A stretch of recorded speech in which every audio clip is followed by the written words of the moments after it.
Hello दोस्तों, चांद एक ऐसा ऑब्जेक्ट है जो कि हमारे बचपन में दादी और नानी के किस्सों से लेकर बड़े होने पर स्पेस टेक्नोलॉजी की हकीकत तक हमारे साथ रहता है। चांद से जुड़ी हुई बहुत सारी जानकारी हमारे सामने है, लेकिन अभी भी जब हम अपनी खुद की पृथ्वी को पूरी तरीके से नहीं खंगाल सके हैं तो चांद तो बहुत दूर की कौड़ी है। लेकिन नासा और दुनिया भर की स्पेस एजेंसी लगातार कोशिश कर रही हैं चांद पर और भी ज्यादा रिसर्च करने की। इसी के तहत नासा एक नया कदम उठाने जा रहा है जो कि वाकई में एक मील का पत्थर साबित होगा। जानेंगे क्या है वो मामला पूरे इस वीडियो में, तो देखते रहिए वीडियो लास्ट तक। मैं हूं अशफाक और आप देखना शुरू कर चुके हैं टेक्निकल चार्ट।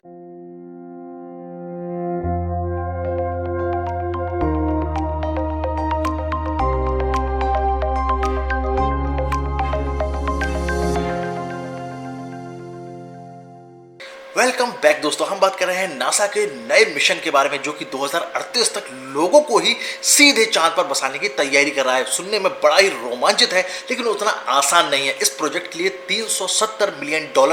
अलॉट किए गए हैं, जिसको लेके 1 दर्जन से ज्यादा टेक कंपनियों को ये प्रोजेक्ट दिए गए हैं, जिसमें कि वो पावर जनरेटर से लेके 4G टेक्नोलॉजी और भी बहुत सारी चीज़ों पर काम करेंगे और चांद पर लोगों के बसाने के लिए एक छोटा मोटा शहर जैसा या टाउन जैसा वहाँ पर बनाएंगे, ताकि लोगों की जो ज़रूरी चीज़ें हैं बिजली से लेके टेक्नोलॉजी, कम्युनिकेशन, सब कुछ वहाँ पर पहुँचाया जा सके। और इसमें नाम आया है नया ताज़ा नोकिया का, जो कि दोस्तों वहाँ पर पहुँचाएगी यानी कि चांद पर 4G टेक्नोलॉजी। अब इस 4G टेक्नोलॉजी के बारे में कर लेते हैं बात। दोस्तों यहाँ पर पृथ्वी पर आप देखते हैं कि इस समय सबसे ज़्यादा यूज़ हो रही है वो 4G टेक्नोलॉजी है, क्योंकि उसकी स्पीड अच्छी है, बेहतर है, हाई डेफिनेशन, आप स्ट्रीमिंग कर सकते हैं, शेयरिंग कर सकते हैं डेटा का, ये सारी चीज़ें आपको सहूलत मिलती हैं। इसी तरह अगर चांद पर भी 4G टेक्नोलॉजी का यूज़ किया जाए तो वहाँ पर at a time live streaming की जा सकती है, हाई डेफिनेशन वीडियो, फोटो सब कुछ भेजे जा सकते हैं, जिससे कि और भी ज़्यादा बेहतर तरीके से रिसर्च आगे बढ़ सकती है। ऐसे में 4G टेक्नोलॉजी वहाँ पर पहुँचाने के लिए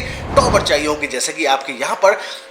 सेलुलर टॉवर आपने अपने आसपास देखे होंगे। लेकिन 4G टेक्नोलॉजी के पृथ्वी पर बहुत ही बड़े बड़े और ह्यूज टॉवर लगाए जाते हैं, लेकिन चांद पर इतने बड़े टॉवर पहुंचाना आसान नहीं हो। इसीलिए नोकिया की जो कंपनी है बेल लैब्स, जो कि पहले AT&T की कंपनी हुआ करती थी लेकिन बाद में उसका अधिग्रहण नोकिया ने कर लिया, वो करेगी इस प्रोजेक्ट पे काम और छोटे सेल टॉवर्स बनाएगी, ताकि चांद पर बहुत ही बेहतर तरीके से और सटीक स्पीड मिल सके 4G की। अब आप सोच रहे होंगे कि छोटे टॉवर कैसे काम करेंगे, तो यहाँ पर तो पृथ्वी पर आपके आसपास में बिल्डिंग्स हैं, गाड़ियां हैं, रेडिएशन है, उसके अलावा यहाँ पर आपके दूसरी company mobile frequency, tower, signal सब कुछ आपको मिल जाएगा, रेडियो के, टेलीविजन के, जिसकी वजह से इंटरप्शन पैदा होता है, जिसकी वजह से आपकी स्पीड भी स्लो हो जाती है। लेकिन चांद पर तो ऐसा कुछ भी नहीं है, ना वहां पर पेड़ पौधे हैं, ना बिल्डिंग है, ना किसी और दूसरी चीज के सिग्नल्स हैं, यानी कि वहां पर किसी भी तरह का इंटरप्शन उस 4G टेक्नोलॉजी के सिग्नल में नहीं आएगा। इस वजह से वहां पर स्पीड या पृथ्वी के मुकाबले में ज्यादा तेज मिलेगी। लेकिन इतना ही आसान नहीं है, वहां पर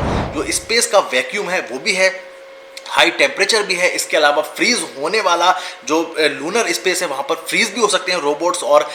जो टॉवर्स हैं। इसीलिए वहाँ पर नई टेक्नोलॉजी को इजाद किया जा रहा है और इसी के तहत नोकिया को जो अलॉट की गई है रकम वो है $14.1 मिलियन। और इस इन्वेस्ट के बाद नोकिया इस नई टेक्नोलॉजी पर काम कर रहा है, जिससे कि ऐसे छोटे टॉवर बनाए जा सके जिनको रॉकेट से भेजा जा सके चांद पर और वहां पर वो आसानी से स्टेबल हो सकें। अब छोटे टॉवर बनाने के पीछे एक और मकसद है, क्योंकि पावर जनरेशन कम होगा, यहाँ पर तो बड़े बड़े जनरेटर्स, बिजली, बहुत कुछ है हमारे पास जिससे कि हम टॉवर को चला सकते हैं, लेकिन वहां पर ऐसा बहुत ज़्यादा कुछ नहीं होगा, इंफ्रास्ट्रक्चर की कमी होगी, इसलिए कम पावर जनरेशन का इस्तेमाल करना होगा। तो जब कम पावर चाहिए तो छोटे टॉवर लगाने होंगे, और जैसे कि अभी 5G टेक्नोलॉजी में छोटे छोटे टॉवर्स का यूज़ किया जा रहा है और बहुत ही ज़्यादा नज़दीक रखे जा रहे हैं, ताकि 5G टेक्नोलॉजी और ज़्यादा बेहतर तरीके से लोगों के सेलफोन्स तक पहुंच सके। इसी तरह चांद पर भी 4G टेक्नोलॉजी को छोटे टॉवर्स के साथ में कम बिजली की खपत के साथ पहुंचाया जाएगा और वहां से हम लोगों को क्या फ़ायदा होगा, एस्ट्रोनॉट्स अपने जो भी